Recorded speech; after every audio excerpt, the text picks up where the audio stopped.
What's up, guys? Welcome back to the Team Solemn Circus live video. Going over a brand new deck. This is Memento. It got new support in the Infinite Forbidden with this card here, the Creation King. Before we dive in, like, comment, subscribe. We are going to be doing a combo video tomorrow. This is going to be the deck that I'm going to be taking to locals. It reminds me a lot of Unchained by popping your stuff a bit. There are different variations of the deck that you can play, playing some of the Unchained cards as well, and the Fiendsmith stuff, but we'll be talking about that and then more in the deck profile. So we're going to start off with 3 copies of Darkblade. So you do have 3 one-card combos, which can be this one here, the Angle Witch, and then, of course, the little Zebra. These are all your one-card combos, kind of like how, on what the deck is. Melodious has the one-card combos. Well, you have 9 one-card combos here. This kind of gets you into the Angle Witch. Angle Witch, like, all these cards kind of do the same. I guess this one's not really mentioned. Like, this one here is, like, your odd one out. But all the other pieces kind of like fit into each other while they play. This just kind of like gets you your other ones, which is important. Like this one gets you into Angle Witch gets you into this one. This one lets you dump them, and then of course Angle Witch can summon back out later to get some different combo lines. But they all destroy themselves, which is quite nice. Get the effects of some other cards that we have. We do play for extenders. We play the 2 copies of Sleepy, the 1 Gaddock, and that's like kind of like your only extenders. When this is sent to the graveyard, either by destruction or just by a percent, being like Tsuchinoko, it can summon itself out. Then when it's normal flush summoned out, you can add 1 Memento card from your graveyard back to your hand. And then we are playing the 1 Goblin, the Double Mace, and the Horn. These are just like I play 2 Mace because I like having it in the hand if you have an extra copy. Same thing with the Sleepy. I've tried playing 3, but I've cut it down to 2 because you don't always want to be seeing it, and you have lots of accessibility to get to it. It's like very special summon out, and then of course it has its fusion effect. I can see lists playing 3 of these. I think that 2 is like your minimum you want to be playing. Same thing with Mace. Like Mace is a really good card to have in your hand, during your opponent's turn, being able to send to the graveyard to snatch steal a monster while you control the next guy. This is also an extender, but like it is in certain stances. What's really good about this card, like this card's crazy going second. It's like essentially a blackout on crack, popping 2 cards. If it's destroyed, and it has to be a Memento card as well. Then Goblin kind of lets you like it's kind of like your protection in turn 3 if you want to. It's never really used, but let's say lets you add monsters, or let's say sends 2 Memento cards, which is quite nice. This lets you add a Memento card, which is like all the cards are kind of good. And you're kind of thinking to yourself, oh, well, this deck probably loses to Droll. It doesn't lose a Droll, it does lose a Shifter, it doesn't lose a Droll, it doesn't lose a Nibiru.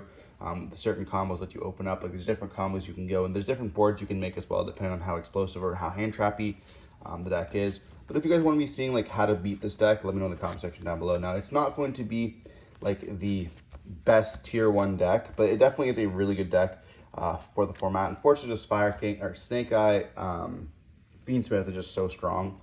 The last monster we are playing the Combined Creation. This guy is going to be the big boy. We summon out the Appaloosa of the deck, if you wish, which makes all the pieces go together. Now for the hand traps, we're playing 3 Ash Blossom, 3 Droll and Lockbird, and 3 Infinite Impermanence. So this room is like 15 for non-engine.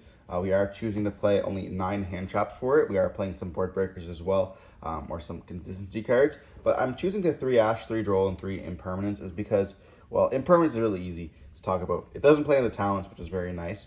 Droll and Lockbird is because we want to, if we're going to play in the talents, I want it to be like a really impactful card. That just wins me games, and Droll and Lockbird definitely can do that versus like Ubel and versus like the Fiendsmith. And then Ash Blossom, just because like a lot of the FTKs are just so prevalent in the format that you need to have another card to stop that, or for example like Branded or Labyrinth, stuff like that, even Runic. You want to be able to like hit those in exchange, and a lot of times like Droll doesn't do that. So being able to have Ash like just the best hand trap in the format. So I'm choosing to play that one. Now for the spells, we are playing the Triple Bone Party. This is going to be your consistency piece to get all your other pieces. Triple Memento Fusion. I know you could play 2 of these. I really like the 3. It's like really cool. You send this off the sheep in the graveyard, then you banish yourself, pop a card on the field, and then lets you add any Memento spell. You can add itself as well, which is pretty nice. Also, you have access to like a bunch of other stuff if you want to be playing, which I will mention to you guys in the after the deck profile is done. I'll be showing you guys some options you can play as well that did not get into the list. When you're playing the field spell, you don't need to play any more of this. It just like lets you add this one here, lets you add it back, or lets you add it so you don't really need it.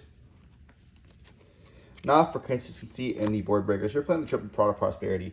You don't need to play this. I'm just playing it because I really like the consistency of the deck. And it is also day one, so that's why we're playing it. I want to maximize the chances of of seeing exactly what combo piece I need to see, as well as I'm not exactly sure how it's going to be played. Prototype Berry is just like like a safe play. Then we're playing 2 talents and the 1 Cobble of the Grave. Just for the same reason, like you could play 3 talents if you wanted to, or copies Dark Ruler or no more Forbidden Droplets. There's just not a lot of cards that send to Graveyard, which pluses you that much. So, Droplets is not the best, and talents is really nice. I also thought about playing Crossout instead of the Prosperity. I just didn't like it that much. And then for the last card, we are playing the 1 copy of Cranium Burst. This card was actually the hardest card to get in this deck. I've been waiting a week for this from everyone from my locals, so shout out to everyone for that. I have now 3 copies of this card. But this card's going to be your Appaloosa. Insane card. Ogre target. You know what? This card's just bonkers, to be honest. People might see N board like, that's not very strong. And they see that card even flip face up and they're like, oh, okay. That's pretty nuts. Now for the extra deck, this is like ultimately up to personal choice. Same kind of reason why we're playing Product Prosperity. We're playing a little bit of a bigger package, what I'll show you guys. We're playing the 2 Creation. This card does everything for you. It's a new card for the set. Lets you pop cards if you leave it on the field. Lets you search for your Mentolian field spell. It's also an illusion, which I'll be mentioning later. We're playing the Double Twin. This is just for popping. Lets you pop and lets you add cards. Very nice for consistency. You usually pop this with the field spell in the graveyard, which you make this off sheep, pop this with a field spell, and then you get search and stuff like that, which is really nice. We're playing the Guardian Chimera for our fusion. This is just so that you can make it, the spell lets you actually, wherever it's at, this lets you have access to almost everything, but Guardian Chimera is like one of the best cards. Being able to pop 2 and then draw 1 just comes up a lot. So that's why we're playing it. That's it for the fusions. I know it's going to be seen kind of weird. I guess for the main fusions, no Draco Sepelio, which I'll be mentioning in a bit. Now for the links, we're playing the Cross Sheep, the SP, the Appaloosa, and then for 2 flex spots, we're playing Anima, Celine, and then the copy of the Typhon. So you don't use your extra deck that often. Like, these cards are probably only the mandatory. These are like kind of like the flex spots as well. But you get to go into all these. You can play IP as well if you wanted to, but Cross Sheep's really nice, being able to bring out another one of your little Memento cards. And then like IP and Anima, just because you are Anima and the Celine is just because you do play level 1s. This also lets you co-link something, which I'll mention, and then Celine lets you bring out your Witch. So if you link it away without activating the effect, you can bring it back and then use the effect to destroy and summon back out, which can be useful. And Typhon's just for going second. Now for the package that we're playing a little bit of a Fiendsmith or like a big combo package. So we're playing Sequencia, the Bephermat, the Griffin, and then the copy of Yama. So the reason why we're playing this is because it gives you access to some weird stuff. So this just takes a light fiend. So you go into Griffin, then you link this away, and then you can actually use this, shuffle back like a copy of your Cross Sheep, and then anything else like a fiend or whatever. You could have the, I guess you wouldn't really use the fusion, but and just like some really cool combo lines that you can do with this. So you like shuffle back like this and whatever else to go into this. You linked obviously the Griffin away for the Sequencia. And then this plus any one of your little guys, like one of your fiends, or even just like both of these, link away for a Yama. Yama doesn't really matter. You're not going to add anything. You just want it in the graveyard. You link it away for something else, even if like a copy of SP. And then you have like these in the grave. You banished this already to search for the field spell. You have these in the grave. Whenever you pop a card, you can activate the effect of Yama to bring out the copy of Griffin. And then you also have like the effect of this to banish to summon back out. And then you have like a bunch of pops you want. You have your Griffin, which is live. And like that's really good this format because a lot of decks cannot use Griffin or, use Griffin correctly. A lot of times they're going to be like going into an SP. Anima also points upwards. Therefore, they can't like use an Anima zone. There's a lot of stuff that they can do, obviously, but like against a bunch of decks, Griffin's so good with other interruptions as well. But yeah, you don't have to play this package, obviously. It's up to personal choice. I'm just choosing to play it because I do like it. There are other versions I was thinking of playing as well, but that's just kind of like what I ended up on. I really do like doing a big combo line, and I love Yama, of course. There are, you can play some Unchained cards as well if you want to change up the deck. But once again, like I was showing you guys off, it's also a super easy Prosperity Banish. But the cards did not make it into the deck. So we didn't make this. So when we played this package here, it kind of replaces some of the other stuff. Now, obviously, you know, this can come up. So can the Chimera. The problem is I was just finding myself like, okay, well, I wanted to be using it. And the Beast and the Fiend didn't come up as much as this, which is used either of them. So like being able to put back the, and like some stuff from your extra deck, even like putting stuff into your extra deck to summon that out can be quite nice. And like obviously this brings out from your graveyard and this brings out from your banished. But like banishing your copy of this that you summoned properly and not dumping a second copy with itself, just banishing it, search for your field spell if you need to, or even just popping it and whatever, doing whatever you have to do. Just come up a lot, and this being an illusion is kind of crazy. But like you can definitely play Chimera. It was an option that I was thinking of playing, like even bringing back with the Griffin or something like that. I just couldn't really fit it in, as well as the Sequentia needs to summon out a Fiend, so if summoning out this just helps out a lot. And then you have these two monsters on the field just to go up into your Gamma, which is important as well. Then Draco Spelia just unfortunately did not make it into the deck. It was really between the Guardian Chimera and the copy of Draco Spelia, and I found myself just wanting more pops and more interruptions compared to like a copy of Valor on the field. That's really it for the explanation of the extra deck cards. Now for like the main deck cards I didn't include 1-for-1. I guess you could also include Rhoda as well. Now Rhoda just summons or searches for a copy of Darkblade, and that plays into Droll, while this combo does not play into Droll. So for the 9 card, or I guess turning it into a 10 card starters, losing to Droll whenever I see it just did not seem like a really good option for me. As well as like, you know, this doesn't have an extender line into it, so you have to like normal summon it or destroy it, and honestly at that point it's just like kind of iffy. So I'd rather like see one of my 9 1-card starters. And then this just is not unfortunately good enough. Now obviously it's really good if we were in a slower format. You could also like side this in if you want to. It's just an additional pop for people who don't really know it.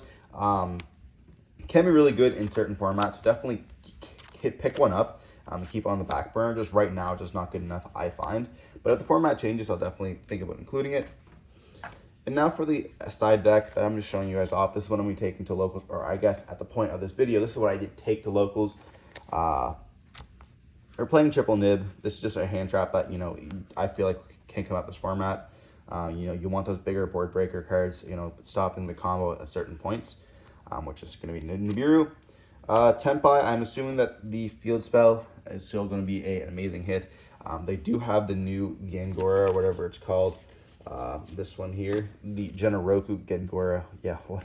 This one here, what gives them like a little bit of consistency. So I feel like a lot of people are going to be picking that deck up out of the locals, which you're already playing. And of course, against like the Fiendsmith, there are some hits you can take, you can make as well with it, and the U-Bell deck as well. But like hitting opening with this can be quite nice, or even the Nightmare Pain. But definitely, definitely a good option that I can put in if like Droll is not really good against it, or if I just find the Prosperity is not really needed.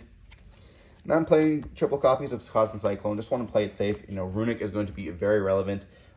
When you see like Fiendsmith, going to be so powerful. Being able to summon with those Runic cards, being able to banish your stuff can be stun's going to be pretty relevant. Lightning Storm, once again, those board breaker cards, absolutely crazy this format. This is good against this deck as well. Being able to set up a lot of like spell and trap cards. But Lightning Storm is really good against like even Snake Eyes and the U-Bell deck, so important to note. And then we are playing the 1 copy of Anti-Spell. This is the God card. You know, you can sometimes find ways to like send it to the graveyard, or you just have it in hand. It just like, you have to play Anti-Spell. Like this card's actually just insane. It wins games itself right now. It's essentially IO. And then for going first, if we're playing it safe, we're just playing 3 Solemn Judgment. Not much else to say. You know, there's 4 going first cards in the deck. Our board's really good normally, but if we want to play find a way against Lightning Storm, we have to combat it. Like we're setting up like 10 interruptions with just a 1-card starter. So be able to play like some stuff to protect that board as well can be useful. I was thinking of playing crosses like I mentioned earlier, but I just didn't find the ratios as well enough. And, you know, I'm trying to just play safe right now with the deck, you know, still practicing it myself. So, you know, my plays are not going to be the best, which is why I'm not POVing it, because I know the concept like this guy doesn't know how to play the game. I'm still learning the deck, which is pretty nice. I am testing it a lot, and this is what it felt best to me. But if you guys have any other recommendations, let me know in the comment section down below. Stay safe. Peace.